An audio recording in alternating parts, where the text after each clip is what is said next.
السلام عليكم ورحمة الله وبركاته. ابني ما بيقعدش، حركته كتير جدًا، فاضل له شوية وهيتسلق السقف، وما بيعرفش يقعد يذاكر، ولو قعد ذاكر ما بيحصّلش حاجة وعلى طول متشتت أصلًا.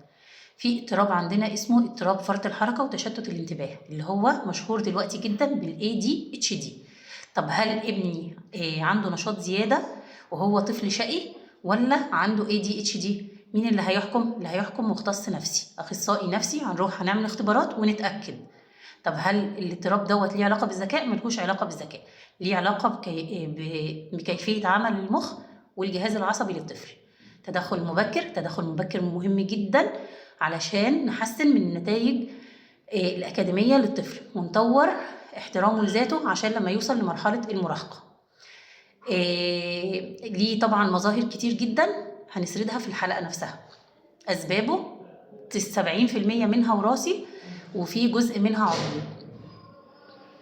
لو عايزين تسمعوا الحلقة كاملة بالتفصيل وتعرفوا أكتر عن الADHD، لو على الفيسبوك هتلاقوا في كومنت باللينك بتاع الحلقة، ولو على اليوتيوب هتلاقوها على القناة. اسمعوها لأن ده موضوع مهم. والسلام عليكم ورحمة الله وبركاته.